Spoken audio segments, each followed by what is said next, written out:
逆風吹き荒れる中好調だった24時間テレビ、もう一人の MVP は、山田美穂子氏コラム、山田美穂子の美穂子は見ていた。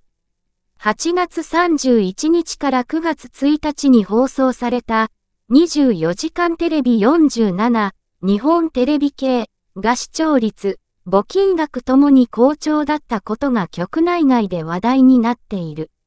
写真、濡れながら果たした涙の感想安子感動のゴール。2023年11月、系列の日本海テレビジョン放送が24時間テレビの寄付金などを約10年間にわたり着服していたとして、元経営戦略局長の懲戒解雇処分を発表して以来、番組の存続さえ危ぶまれていた今回。加えて台風10号が各地に甚大な被害を及ぼす中、安子によるチャリティーマラソンを中止すべきだという声も少なくなかった。逆風が吹き荒れる中、番組の継続を選択した日テレは、サブタイトルを愛は地球を救うのかと変え、初心に帰り、出演者やスタッフは例年以上に一丸となった。さらに、QR コードを使用した募金方法や、その行き先や目的が明確だったこと。今誰もが応援したくなる安子をランナーに選んだことなどが成功理由だろう。MVP はもちろん、安子だと思うが、もう一人、三浦あさみアナを挙げたい。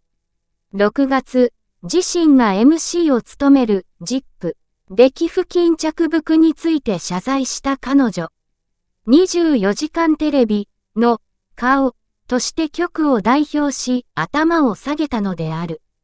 当時は彼女を矢面に立たせた日テレにも少なからず批判の声があったものだが、誰よりも愛社精神にあふれ、責任感の強い彼女による謝罪は多くの人に伝わったようだ。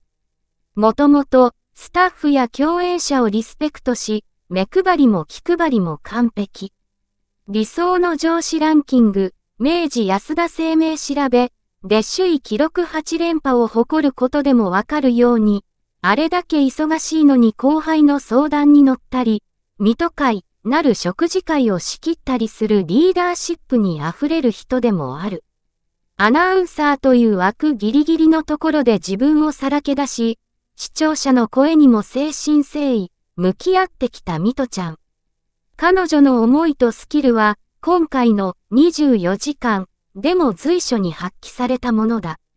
在京局の女性アナウンサーの中でも最も生放送に強い人で、何が起きても瞬時に対応。情報番組もバラエティも多数経験してきただけあって、フロアディレクターのような役割も担えるのが水戸ちゃんだ。番組終了後の行列のできる相談所にも余力十分という顔で出演し、翌朝のZIP